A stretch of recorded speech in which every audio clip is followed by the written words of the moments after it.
The sun burned low across the endless plains, painting the grasslands in shades of gold and rust. Out here, the wind was a man's only companion, and silence filled the space where laughter and conversation should have been.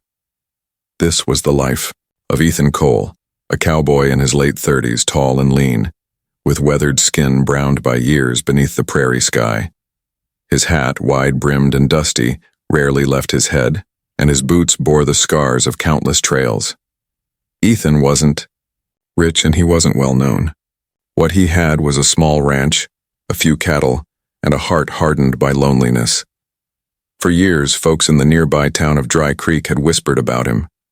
Some pitied him, others mocked him, and many called him the Ghost Rider, because he was always seen alone. He had no wife, no children, and no family left to speak of. In a place where every man seemed to measure his worth by the size of his family, or the laughter spilling from his home, Ethan stood out like a shadow at noon. But Ethan wasn't bitter. His silence was steady, his eyes always watching the horizon as if searching for something just beyond reach.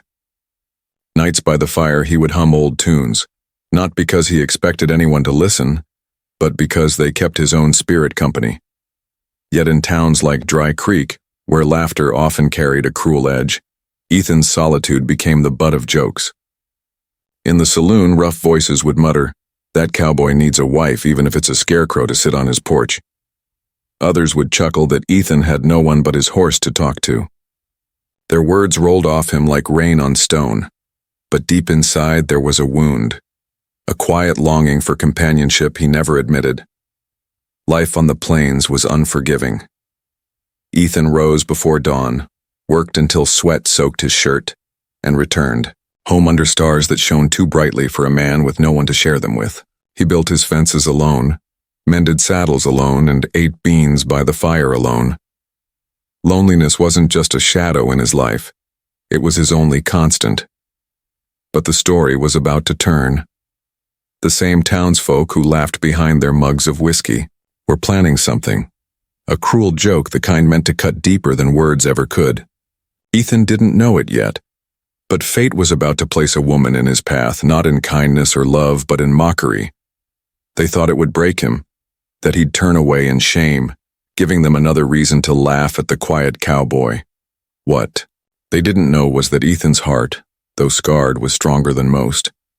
And when that day came, when the so-called joke was handed to him, he would make a choice that no one in Dry Creek expected, a choice that would change his life, and hers, forever. The morning was hot, the kind that made the dust rise in swirls across the main street of Dry Creek. Ethan had ridden into town for supplies, flour, coffee, nails for mending his fences. He tied his horse outside the general store and stepped onto the creaking wooden porch, unaware that nearly half the town had gathered with smirks and whispers waiting to unfold their scheme. Inside the saloon, a few ranch hands laughed into their mugs, keeping one eye on the street. Old Bill Haskins, the self-proclaimed ringleader of trouble, had cooked up the plan. "That cowboy thinks he's too good for company," Bill sneered. "Let's see how he does with the company we give him." The others roared with laughter, slapping the tables as though it was the cleverest joke they'd ever heard. Not long after, a wagon rattled down the road, its wooden wheels clattering against the dry ground. Two men jumped off and swung open the back. Inside sat a woman, young, maybe mid-20s, with long dark hair braided loosely over one shoulder. Her clothes were plain, a faded blue dress that had seen better days, and her face, though delicate, carried a heaviness deeper than exhaustion. Her eyes looked hollow, and her hands rested stiffly in her lap. When the men lifted her down, it became clear why. Her legs did not move. She was paralyzed from the waist down. The crowd began to chuckle cruelly, their voices cutting through the still air. "Here's a wife for you, Ethan," one man shouted. "Just what you need. She won't run away," another laughed. The townsfolk erupted, their laughter echoing off the wooden buildings. To them, it was entertainment, a show meant to humiliate the cowboy who dared to live life in quiet dignity. Ethan stood there on the porch, bags of supplies in hand, watching. His jaw tightened, though his eyes softened as they rested on the woman. She didn't meet his gaze. She stared at the ground, face flushed, humiliation burning deeper than the midday sun. For her, this wasn't just a cruel joke. It was another reminder that the world had no place for her, that people saw her as broken, as something to be passed around for amusement. The townsfolk waited.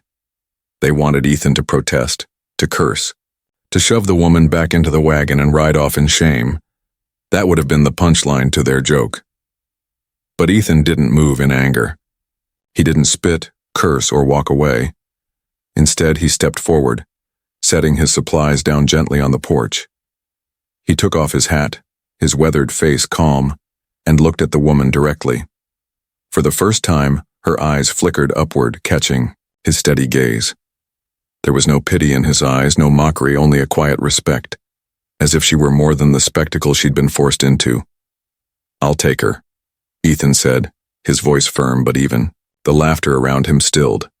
The townsfolk blinked, their grins faltering. "You... what?" Bill barked, his smirk fading. Ethan nodded once. "She rides with me." The woman's lips parted slightly, surprise and disbelief flickering across her face. For a moment the crowd was silent, stunned into stillness. Then nervous chuckles returned, though weaker this time. "Well," one man muttered, "guess the cowboy really is desperate." Others laughed again, but not as boldly.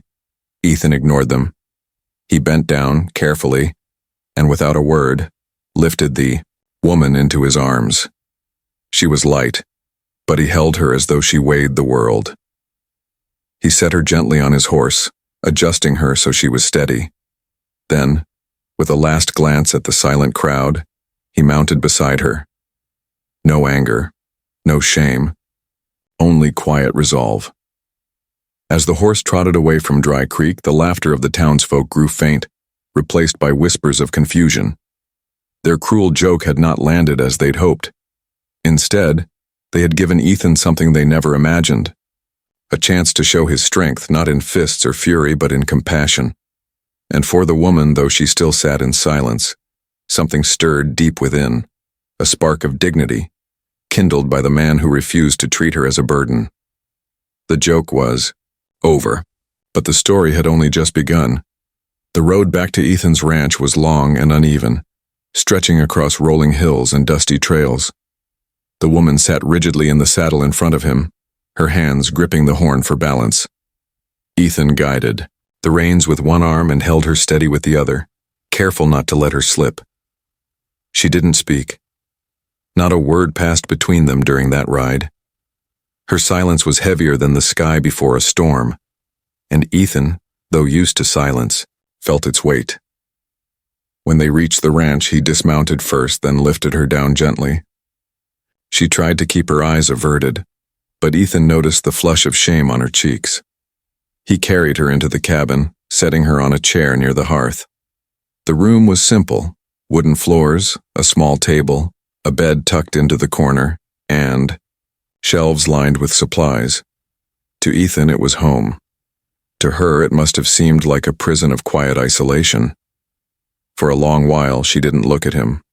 She traced the cracks in the wood with her gaze, as though the floorboards were more trustworthy than his eyes. Finally, Ethan knelt so he could meet her at eye level. "What's your name?" he asked softly. Her lips pressed together before she answered in a low voice, almost a whisper. "Clara." "Clara," he repeated, nodding. "I'm Ethan. This is my place." She gave no reply. Her shoulders remained tense, her hands folded tightly in her lap. Ethan didn't press further. He knew enough about wounds. You didn't tear them open to see how bad they were. You gave them time, patience, and care. The first days were hard. Ethan rose before dawn, as always, to tend the cattle and mend fences. But now he also made sure Clara had food prepared, water by her side, and a blanket if the morning was cool. She rarely spoke, but he caught her watching him sometimes from the chair by the window. She seemed puzzled by his quiet care, as though waiting for the moment he would grow tired of the burden she represented. Clara's condition meant she couldn't do much on her own. Her legs refused to carry her, leaving her trapped in stillness. Even the smallest tasks like reaching for water or shifting her seat were difficult. She hated asking for help, but Ethan always seemed to notice before she could. He would move the cup closer, adjust her chair, or lift her gently without a word of complaint. Yet inside, Clara fought a storm. She felt the sting of humiliation every time he had to carry her. She remembered the laughter of the townsfolk, their cruel words echoing in her mind. To her, Ethan's kindness wasn't comfort. It was another reminder that she was broken, dependent, and unworthy. One evening, as Ethan set supper on the table, Clara spoke more sharply than she intended. "You don't have to pretend," she said. Ethan paused, fork in hand. "Pretend what?" "That this," she gestured toward herself, bitterness in her voice, "isn't a burden. I know what I am. I know why they gave me to you. You don't have to play the hero." Her words cut through the cabin like a whip crack. But Ethan didn't flinch. He set the fork down and leaned back in his chair, studying her with calm eyes. "Clara," he said slowly, "you're not a joke to me. Not a burden either. You're a person. That's enough." She stared at him, startled by the steady conviction in his voice. For a moment she wanted to believe him, but old wounds ran deep and trust didn't come easily. She looked away, murmuring, "You don't know me." "No," Ethan agreed, "but I'd like to." The cabin fell quiet again, but the silence had shifted. It wasn't as heavy as before. Clara still carried her pain, her mistrust, but for the first time, she sensed that maybe, just maybe, this cowboy wasn't like the others. Out on the plains, storms gathered often, but Ethan knew patience could weather them. He'd weather Clara's storm too. Even if she didn't believe it yet, he wasn't about to leave her behind. Days slipped into weeks, and Clara's presence slowly became part of Ethan's quiet routine. At first, she kept her distance, speaking little and watching him with guarded eyes. But Ethan never pushed. He simply carried on, feeding cattle at dawn, fixing fences under the afternoon sun, and sitting by the fire in the evenings, humming soft tunes that drifted through the cabin like a lullaby. Clara had expected his patience to wear thin, as it always had with others. In her past, people grew frustrated quickly, with her silence, her slowness, her dependence. She had learned to expect rejection. But Ethan's calm was steady as the plains wind. No matter how little she spoke or how much she struggled, he never showed irritation. Instead, he seemed to adapt to her needs without complaint, building his days around making her life easier. One morning, she woke to the sound of hammering outside. Curious, she managed to push herself to the window. There, in the rising sun, Ethan worked with lumber, his shirt damp with sweat. By midday, she saw what he was building, a ramp leading up to the cabin's porch. The sight struck her silent. Until then, Ethan had carried her inside every day without a word. But now he was giving her a way to enter on her own, a small piece of independence she thought she'd lost forever. When he wheeled the last plank into place, he looked up and found her watching. Their eyes met. Clara's throat tightened, and, though she said nothing, Ethan tipped his hat lightly as if to say, "You deserve this." Over time, he added more small changes. A handrail by the hearth, a chair adjusted for comfort, a shelf lowered so she could reach it. Each effort was quiet, almost unnoticeable if not for the way they slowly pieced together a life where Clara wasn't helpless, but capable. It was during supper one evening that Clara finally spoke more than a handful of words. Ethan had set stew on the table, and she surprised him by saying, "I used to cook." He glanced up, his eyes curious. "Yeah? My mother taught me. I wasn't great at it, but I liked it. Haven't done it in years." Ethan leaned back in his chair. "Reckon you still could? Don't need legs to stir a pot?" The thought startled her. She had been defined by what she couldn't do for so long that the idea of what she could do felt almost foreign. The next, Evening. Ethan set a pot on the table along with vegetables and spices. He said nothing, simply handed her the spoon. Clara hesitated, then slowly began to cook. Her hands trembled at first, but as the stew bubbled and the scent filled the cabin, a flicker of pride warmed her chest. When Ethan took his first bite, he smiled. "Tastes better than mine," he said simply. It was a small moment, but for Clara, it was the first time in years she felt useful again. As days turned to weeks, she found more ways to help. She began keeping track of supplies, writing lists with neat handwriting. She mended small tears in his shirts and read aloud from the Bible or old books when Ethan came in weary from work. She discovered that he listened with quiet attentiveness, as though every word was a gift. And slowly, her bitterness began to ease. She caught herself watching him, not just the way his hands worked with patience and skill, but the way he treated her as though she mattered. No pity, no mockery, no shame, just simple respect. One evening, as the sun dipped below the horizon, Ethan sat on the porch whittling wood. Clara, sitting beside him, asked softly, "Why are you doing this for me?" Ethan paused, looking out at the open plains. His answer came slow but firm. "Because everyone deserves a chance to live with dignity. And because—" He glanced at her, his eyes steady. "I don't see you the way they do. You're not broken, Clara. You're stronger than you think." The words struck something deep within her, something buried beneath years of ridicule and shame. She didn't reply, but for the first time since she had been thrust into his life, Clara allowed herself to believe that maybe, just maybe, her worth hadn't been lost after all. Hope, like the first bloom after winter, had begun to grow. The prairie has a way of changing people. Seasons roll across the land like tides, harsh winters, dry summers, sudden storms, and those who live there either break beneath it or grow stronger. Clara, who had once believed herself broken beyond repair, began to feel something inside her shift. It started with small victories. Each morning, Ethan encouraged her to try simple movements, stretching her arms, shifting her weight, practicing balance in the chair. At first, Clara resisted. "It's useless," she muttered one evening, frustration sharp in her voice. But Ethan only shrugged. "Maybe, but maybe not. You'll never know if you don't try." He never pressured her, never raised his voice. Instead, he stood by quietly, ready to help when needed, but giving her the dignity of effort. Slowly, Clara began to push herself. With a determined jaw and trembling arms, she lifted her body from the chair for a few seconds at a time. She used a wooden bar Ethan fixed along the wall to practice pulling herself upright. The first time she managed to stand, legs weak, supported, mostly by her arms, she felt a rush of pride she hadn't known in years. "I did it," she whispered, breathless. Ethan grinned, the rare kind that softened his rugged face. "Told you were stronger than you thought." From that day forward, Clara attacked her exercises with new resolve. Though her legs remained unreliable, she learned how to balance better, how to move from chair to bed without assistance, how to work with what strength she had rather than mourn what she'd lost.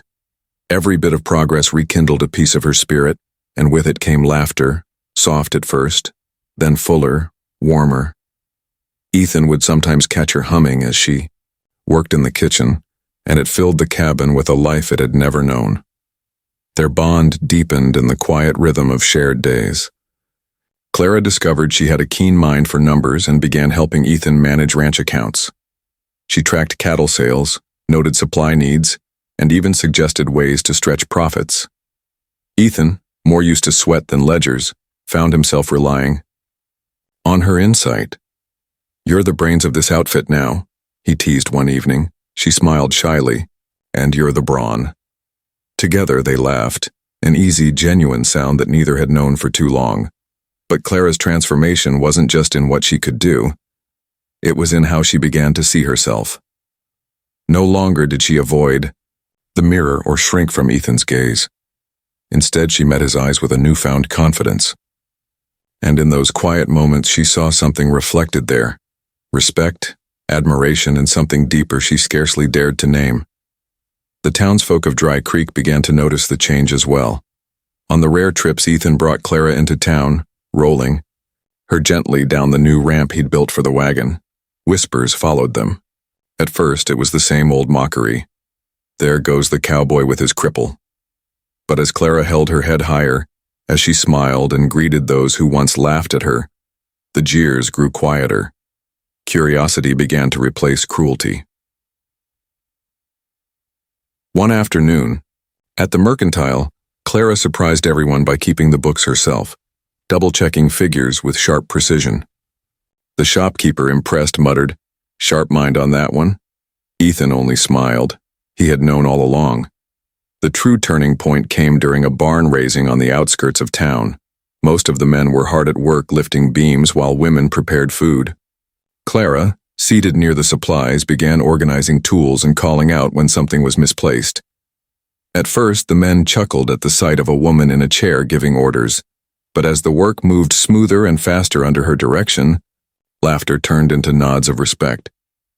By the time the barn stood tall against the horizon, even Bill Haskins, the ringleader of that cruel joke, muttered grudgingly, "Guess she's more use than I figured." Clara heard him, but for once the words didn't sting. She no longer needed their approval. She had found her worth in the wide-open plains, in the steady presence of a man who believed in her when no one else did. That evening, back at the ranch as the sun dipped low and painted the sky in hues of fire, Clara sat beside Ethan on the porch. "You gave me back my life," she said softly. Ethan shook his head. "No, Clara, you found it yourself. I just built the ramp." Her laughter rang clear and free, carrying across the land. For the first time, Clara felt not like a burden, not like a broken woman, but like a partner.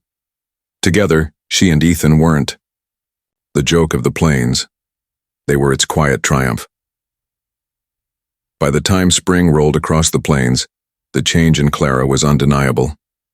What had begun as hesitant steps toward independence had blossomed into a quiet strength that even the townsfolk of Dry Creek could no longer ignore. At the ranch, she had become Ethan's true partner. She kept the books balanced with a precision that saved them money, oversaw supplies, and even found ways to trade with neighboring ranches for better deals. The cabin, once silent and hollow, now rang with her laughter and the warmth of shared conversation. Ethan's life, once marked only by the sound of wind and cattle, had been filled with something far richer: companionship. When they rode into town now, it was no longer the same as before. Clara sat tall in the wagon seat beside Ethan, her posture proud, her hair neatly braided, her dress clean and pressed. She no longer looked down or away when whispers followed her. She met eyes directly, her quiet dignity commanding respect where ridicule once lingered. The townsfolk, though slow to admit it, began to see her differently. At the mercantile, she was no longer the cripple Ethan got stuck with, but the sharp-minded woman who could spot an error in the accounts faster than the clerk. At church, she sang hymns in a clear, steady voice that drew heads and softened hearts. Even the children, once prone to giggles, came near to listen when she read aloud from storybooks on Sunday afternoons. The turning point came during the annual cattlemen's gathering, when ranchers from across the county drove their herds near Dry Creek. It was a time of competition, trading, and plenty of boasting. Ethan, as always, kept to himself, tending his cattle with quiet efficiency. But when Clara appeared at his side, helping tally numbers, organizing sales, and even negotiating prices, people began to murmur with something new: admiration. "She's sharp as a tack," one rancher said, shaking his head. "Never thought I'd see the day," muttered another. That cowboy found himself a partner worth 10 men. Even Bill Haskins, the man who had started the cruel joke, couldn't deny what his own eyes saw. He watched Clara from across the corral, her expression calm but confident as she spoke with merchants twice her size. Later, over a glass of whiskey, he grumbled, "Guess the joke's on us after all." It wasn't just her mind that won respect, it was her spirit. One afternoon during the gathering, a runaway steer broke loose, charging through the crowd. Panic spread as folks scattered. Clara, instead of shrinking back, shouted clear instructions to block its path, directing men twice her size with authority. When the steer was finally corralled, more than a few cowboys tipped their hats in respect. Ethan said little, but his eyes shone with quiet pride as he looked at her. Clara had become more than his companion. She was his partner, his equal, the very heart of his ranch. Word spread quickly across the plains. The story of the cowboy who had been given a paralyzed woman as a cruel jest, and who turned that jest into triumph, became a tale told around campfires. Some called it foolish luck, others whispered it was destiny. But most agreed on one thing. Clara was no longer anyone's joke. She had become something far greater. At the end of the gathering, the town preacher stood before the community and spoke words that carried weight. Some mocked her, some doubted her, but through faith and strength. She has shown us all that dignity and courage are what truly matter. Clara is not a burden. She is the pride of these plains. The crowd applauded, and for the first time in her life, Clara felt the warmth of genuine respect wash over her. She glanced at Ethan, who simply tipped his hat as if he'd known it all along. That evening, back at the ranch, they sat side by side on the porch. The sky was ablaze with sunset, streaks of crimson and gold stretching endlessly. Clara's hand rested in Ethan's, and she whispered, "I never thought I'd hear words like that spoken about me." Ethan squeezed her hand gently. "You earned every one of them." She smiled, her eyes glistening with tears she didn't try to hide. For the first time, she no longer carried the weight of shame or the memory of cruel laughter. She had been given as a joke, but she had risen to stand taller than all who mocked her. Clara was no longer just Ethan's companion. She was, as the town now called her, the pride of the plains. The years that followed brought many changes to the wide, untamed plains. Towns grew busier, railroads cut across the land, and new settlers pushed their wagons over the horizon. But, on a small ranch outside Dry Creek, the story remained simple. A cowboy, a woman once cast aside, and the life they built together. Clara had long since shed the weight of shame. Though her legs never fully healed, she had found strength in other ways. Her sharp mind, her determined spirit, and the quiet dignity she carried wherever she went. She was no longer the silent, broken figure left at Ethan's feet as a cruel joke. She was a woman of respect, known across the plains for her resilience and wisdom. Ethan, too, had changed. He was no longer the lonely rider mocked as a ghost of the prairie. With Clara by his side, his ranch prospered. Where once silence haunted his evenings, now laughter filled the cabin. Where once his table had room for only one, now it held 2 plates, 2 voices, and 2 lives woven together.